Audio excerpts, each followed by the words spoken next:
What's up, Radiant Icons, and welcome back to Dare to Be Iconic, the podcast made for icons who are daring to be themselves. I'm your host, Amanda Policelli, and for today's Tea Time Sesh, we are doing things a little bit differently here at Dare to Be Iconic. Because if you don't know Radiant Icons, at the end of this month, on March 27th to be exact, we are celebrating 2 years of the podcast, 2 years of spilling the tea together. So I thought, what is a more iconic way to start the celebration early than looking back at the top 6 everyday icons who have shared their story, who have spilled the tea with us here at Dare to Be Iconic. But before we get into that, Radiant Icons, I dare you to join me on Sunday, March 22nd at 1 p.m. Eastern for our first masterclass of 2026. Break up with the past, fall in love with the future. We are daring to turn our pain into power together in this masterclass. This is definitely something you do not want to miss, so make sure to secure your seat today because spots are limited. You can do that by going to daretobeiconic.com under the Empowerment Events section or clicking the link in the show notes below. I can't wait to see you there. So let's get to that piping hot tea, Radiant Icons. Are you ready for your tea time sesh? Because it's starting now. The first iconic moment that we are looking back on today, Radiant Icons, has to go to the one, the only, the ever so iconic Miss Carly Robin. It is no secret that Carly is one of my favorite romance authors. I just adore her and her work, specifically how she writes fierce and complex female leads in her books. And so let's just take a listen to what Carly has to say. One thing that I resonated a lot with in your writing is the badass female protagonists that you write. They are real, they are complex, they are just so authentic. So, how have you approached writing such badass female characters in this male dominated sports space? I definitely, all of the females have a backbone. That Yes, is yes, for they sure. do. And I think I'll speak to like Drive Me Home, even though it's not out yet, but all of the main female characters, they're still figuring out like what they're doing in life, Mhm. whether it's like Ella and what's next, or Josie, is she happy? And Charlotte just graduated and she's like, I don't know what I want to do. Like, they're all figuring out their lives, but they're all still so comfortable and confident in their own skin, so that like no matter what situation they're thrown in, they know who they are, and that kind of helps guide them. And I think that's what helps, because you're being thrown into this like insanely fast-paced sport with like really intense people and really high stakes. So them kind of knowing where they stand within themselves helps them stand up to people if need be. I love that. And I have seen that through both Drive Me Crazy and Drive Me Wild. I obviously haven't read Drive Me Home yet. I know by the time this airs, Radiant Icons, yes, I'm looking straight at the camera. I know the book will be out and I will link it in the show notes below, but at this time I have not read it yet, but you know I've already ordered it. Anyway, going into Drive Me Crazy real quick with Ella. I personally, Drive Me Crazy is my favorite book of the series so far, and I wanted to ask, Drive Me Crazy has a lot of heavy plot lines, specifically the SA plot line. And I wanted to know, why did you decide to include that in Ella's story? And how were you able to balance that heavier subject matter with the lighter aspects, such as the romance and sport, so on and so forth? Yeah, I mean, I think for me, it's important when you have those heavy topics and you're writing like a rom-com, you have to balance it. And it's Hmm. figuring out how to make these characters dynamic and how to make them face issues, but not let it define them. Hmm. So I think Blake really struggled with anxiety, and like he felt very stuck because he felt like his anxiety kind of owned him. He didn't want to put himself in situations. Whereas Ella was kind of like escaping hers and trying not to think about it at all, but showing that like they can still both live full, very happy lives despite like these circumstances or Yeah. things that they might be dealing with. And I think, having Ella with the essay plot line, she went from one male dominated field to another one, and how, she kind of persevered and found her footing within that. And I think the most important theme that I've gotten from that is that it's not to allow anything to define your narrative. You are completely in control of it. From one badass to the next, let's talk about our second iconic moment, Radiant Icons, and that goes to my girl Katie from Race Tips, actually formerly known as Race Tips. Her business is now called My Lady Katie, so make sure to check it out. But oh my goodness, the power of social media. If it wasn't for me sliding into Katie's DMs, we would not have the friendship of Katie and I today. Like genuinely, honestly, like thank you Formula 1, thank you Instagram, like thank you so much for one of the best friendships in my life. What I love the most about my friendship with Katie and this particular tea time sesh is that we can have these heart to heart conversations and really talk about the nitty gritty of life, about embracing change, about not being afraid to pivot and just trusting the journey. So let's listen to Katie. Have to fake it till you make it. And like whatever you tell yourself, like you are. Like if you want to be a bad bitch, like you're a bad bitch. If you want to be a girl boss, you're a girl boss. If you want Point to blank be and a period. a Yes. mom, be a mom. Like it's whoever you tell yourself is who you can be. And so keeping that in mind, but I also think that I'm confident in my decisions because I know I'm grounded in what I mentioned earlier of like I can always change. Yeah.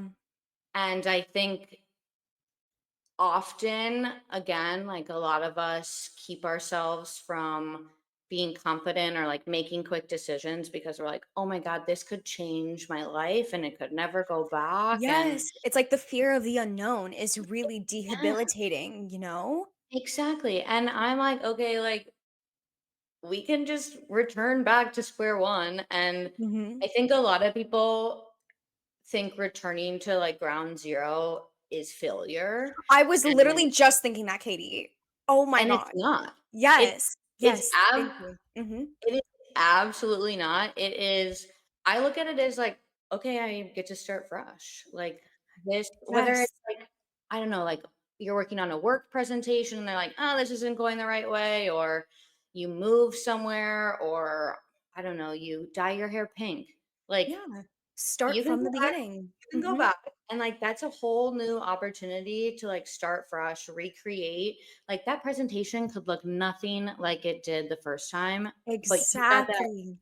you've got that freedom to make it now whatever you want it to be. Katie's words ring so true, Radiant Icons, because there is so much power in embracing change, trusting the journey, and breaking free from expectations, which actually leads me to our next iconic moment. Our next iconic moment goes to a Radiant Icon who is so near and dear to my heart, and that is the lovely, lovely, lovely Agatha. Agatha was our first everyday icon for season 2. Oh my goodness, all the way back in November of 2024, Radiant Icons. And Agatha is so amazing. She is living out the Dare to Be Iconic message by breaking free from expectations, like we spoke about in Katie's little tea time sesh, right? But with Agatha, she truly is choosing herself and becoming her own icon because she knows that daring to be yourself is the most powerful act you can do. She is living out what it means to dare to be iconic. So let's listen to Agatha. So, by gaining that perspective on how your mom was coming about that, right? Of suggesting heavily, oh, I want you to go down this path. By gaining that new perspective of where your mom came from and the lessons you've gained from that, how has that influenced and impacted your healing journey and transformative journey of embracing your iconic self? I think that I realized that, okay, now it's the time for me. Mhm. Now I'm going to actually plan the future for myself because, okay, like she changed her mind. She's actually going to support me. So now I can plan my dream life ahead. And if she supports me now after all that she had to go with me through my teenage years and childhood, I think that she's going to support me in everything I do. So I started planning, content creating. I've become an radiant icon. I try to search for how can I express my voice and how can I express what I love the most. So I love Formula One. I love geography. I love many other things. I have many other hobbies, and Yeah. I'm trying to find a way to actually tell the world, hey, I'm here. I still exist. I do this, this, and this, and I'm totally happy about it. And you're not going to stop me from doing that. Period. Because you're building the future that you want for yourself and you're breaking free Yeah, from the and past. when One Direction said, "Nobody can drag me down." Nobody can drag you down, point blank and period. Period. Point blank. One Direction needs to come back as of like right now. So leading with that, our last question. What is one iconic insight that you want to leave with the Radiant Icon community? I think my iconic insight is actually meeting Amanda. I want to cry again. Because That's so sweet. I did a reel on Instagram that I'm creating a group chat for F1 women fans Mhm. and like female fans. And she, like, the time you popped up in the group chat, it felt more lively. You That's just really sweet. brought, it's just the energy you have, like the aura all around you. You just bring positivity and joy into my life. And actually doing this thing with you, it was one of the events that I looked up to the most. I was just looking forward to be actually recording that with you, talking to you, and I can't wait for this episode to be released so I can prove myself that I'm capable of doing such things as like being a guest in Amanda's podcast or any other podcast. I can actually be a content creator. I can actually manage studies in content creating. I can have international friends and I can talk in English daily, which me at like 10-year-old, I wouldn't even think that I would continue my English learning journey. And I'm actually proud of myself. And I'm proud of you, and I'm proud of anyone else who has understood that they need to take a few deep breaths and figure everything out on their own. But it doesn't mean that you're alone if you have to figure out things on your own. If you figure out things on your own, you actually are in the best position Yeah. because you don't have any influence from anyone else and you can figure out what do you want for yourself. So actually I'm proud of you. Any icon who is listening or watching us right now, I'm proud of you. You know, I'm not gonna lie to you, Radiant Icons. Every time I listen to Agatha's Tea Time Sesh, I get emotional. I get emotional because it's crazy as a founder to see the impact and hear the impact your work, right, your baby has made on someone else's life and on their journey of daring to be themselves. Agatha has been living out the Dare to Be Iconic message, and it is an honor and a privilege to be a part of that journey for her. And I'm just so incredibly proud of her. And I'm so incredibly proud of you guys as well, because I would not be able to keep on going on this mic and spilling the tea about my life if it wasn't for you guys. If it wasn't for you guys listening in and applying the lessons that I'm sharing to your lives and then sharing back with me how Dare to Be Iconic has helped you and impacted you. So thank you for inspiring me to keep on going. Now, we're only in the middle and I'm not going to cry. So, we're going to go to the next iconic moment so I don't cry in the middle of this episode. So, oh my god, it wouldn't be a tea time sesh if there weren't tears in my eyes, Radiant Icons. Things never change. 2 years of spilling tea and I'm still crying. Anyway, let's talk about our next iconic moment. Our next iconic moment goes to Miss Allison Renee. Allison's episode was all about the beauty of healing and evolving, and oh, how so beautiful that tea time sesh was. It was so healing because we were talking about mental health and healing and overcoming comparison, and that is something that honestly, right here, right now, as I'm recording this tea time sesh, I'm struggling so hard with, and this is a nice reminder to remind myself that I really need to stop comparing. And I hope you guys listen to that too, Radiant Icons. So let's listen to Allison. So, how do you take that into daring to be iconic in your everyday life with your platform evolving, Allison? That's a very good question because you happen to be in front of an audience on social media and have a Yeah, platform. exactly. So many opinions. Like, it is crazy. So, daring to be iconic in that way is not caring about those comments, not caring about even the people around you, like your friends and family. Oh, she's recording on camera. Like, who does she think she is? It's daring to be iconic. And I have a message to say to my followers, like through my platforms. And it's focusing on that and not the outside voices. Just, I'm here for a purpose. I'm showing up for a purpose. Yes. Because you know in your heart it was there for a reason. So why not take that risk on yourself and keep building that community and using your voice?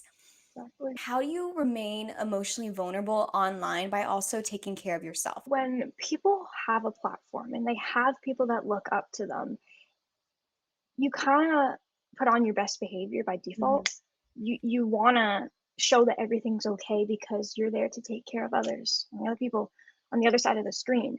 But sometimes people forget we are people as well with Yes. emotions, and we behind the scenes, like we could whip out the camera and like be the happiest person, but be dealing with something behind the scenes. And it's just really about finding that balance. It's not like we want to hide it, but I think it's more important to actually show that like that is our, that's why I'm not afraid to cry on social media. That's why I'm not afraid to like express anger. I don't have to be some like positive person all the time. And that in itself is self-care. It is admitting that I am allowed to feel sad in front of an audience. And that is like helping connect people at the same time. So I think that's just really self-care in itself. There truly is something so powerful with leaning into and embracing your vulnerability. And that reminds me of actually our next iconic moment, Radiant Icons, and that goes to Miss Ella, the founder of the Motorsports Girlies, or known at the time of that tea time sesh, the F1 Girlies. In my tea time sesh with Ella, we spilled the tea on how you can dare to embrace your inner fangirl, because there is nothing more vulnerable than unapologetically loving the sport or whatever it is you love so loudly and so boldly when the internet and the world wants to tell you to shrink. There is nothing more vulnerable than being yourself. So let's get into it. I think it's so interesting that a little word like fangirl can create so much like negative chaos. Yes. It's like I don't know who was like, you know what, let's pick this term as a term to demean a whole bunch of young women who just love something. Whether you're a fangirl of one, fangirl of Taylor Swift, fangirl of anything, right? Like that was the term that they decided, oh, let's use that against them. Yes, it's so like just hearing the word fangirl brings me back to this era of just being a teenage girl who is being judged. That just always brings me back. It's incredible how much power just a small word has on an entire generation of girls who are just trying to have interests. It's really the female fans that bring all the good vibes. I mean, we bring the signs, we bring the cute merch. We make a space for ourselves when maybe F1 wasn't making spaces for us.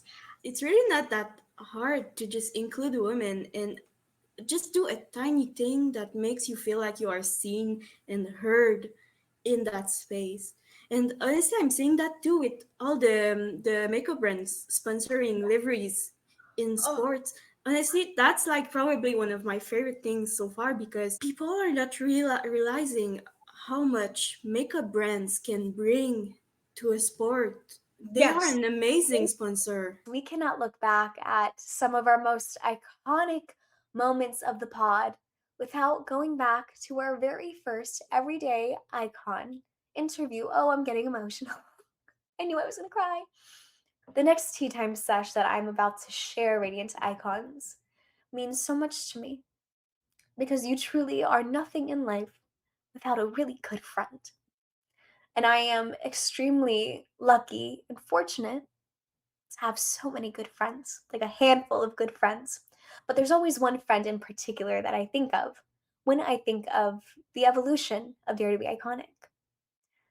Because she was there from the very beginning. And that's my friend Melina. Sorry, you guys. Melina was the second person I ever told about Dare to Be Iconic to. And I truly cannot imagine my life or this journey without her and her support. The reason why you see all these beautiful podcast cover arts or all the beautiful photos on the website is because of her and her belief in me and my dream, which is Dare to Be Iconic. And it was an honor and a privilege to have her as my first guest on Dare to Be Iconic. So obviously, sorry you guys, I'm like crying so much, but thank God I didn't wear makeup for this recording, y'all. But she just means a lot to me, and we couldn't look back at our most iconic moments without mentioning the people that mean the most to you, right? She's one of them. So, our very first interview, like, oh my God. So, let's listen to Melina. Like, when I went through my well, I guess both breakups, right? Like, the amount of outpouring love and support that I had from everyone. Like, I remember you showing up I was working at a theme park here in Orlando as a performer. And like, I remember you showing up and how much that made my night. Oh, Like, it was such a hard time for me. I didn't know what I was going remember. on. I And remember like, that. you showed up. And I think you were trying to surprise me, but then you were like, I need your set time. So please set me Yeah. up." Yeah, but like, it's just crazy things like that. Or like, even throughout Melina, like our friendship, which is something I'm so grateful for, is how you've Me too. always shown up. Don't make me cry, Melina. I'm Oh my gonna God. cry. You always make me cry. But like, every time I think of our friendship, I think of how you've always been there for me through thick and thin, and how Yeah. you've always supported me through everything. And it's friendships like yours that remind me that no matter how I feel, whether I'm like on top of the world or I'm like No, really I'm gonna cry. God. depressy and all that, not us tearing up. If you're not watching the YouTube version, you are really missing out on the little glimpse of tears that are showing up in our eyes. Yep. But it reminds me how your girlfriends really can get you through anything. And that shows you who your true friends are. Oh, I feel that so heavily. You know? They're just like necessary. I mean, we're social creatures and all that, but Yeah. female friendships, like those real friends will be there for you no matter what. And it's so hard, especially with something like a breakup, especially your first one or a bad one. Like you just need your friends around you to make that time easier and for someone to lean on during that time. Yeah. And I remember also my breakup, how important it was to have my friends around me, not just to distract me, but show me that like things are just going to be okay. I know they're invaluable, they really are. I know we're going to stay friends for like ever. I don't see us ever Duh, you better not leave going me. our separate I'm gonna ways. find you. No, I'm just- Exactly. You're stuck with me now, Melina. Forever and always. It's like Same, Taylor girl. Swift. We're gonna grow into old aunties, like rich aunties.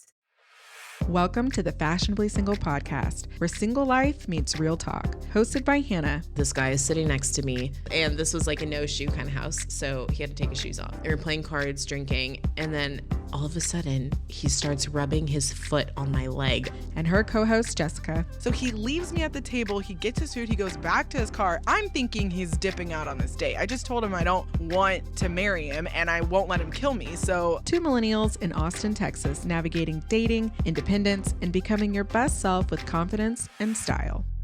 So now that I have stopped crying, Radiant Icons, that is your tea time sesh for today. It wouldn't be a Dare to Be Iconic tea time sesh if I was not crying, okay? Like, how truly iconic. We have to start off the celebration strong, and that always happens with a good cry. Or at least in my case, you always have to have a good cry. Okay. There's so much power in embracing your vulnerability. Like I said, Radiant Icons. Anyway, anywho. Oh my goodness. That's our tea time sesh. That is our tea time sesh, Radiant Icons. So if you enjoyed today's episode, make sure to subscribe, to leave a rating, a review, to tell your friends about us, to tell everyone and anyone, because you know we love what? Say it with me, Radiant Icons.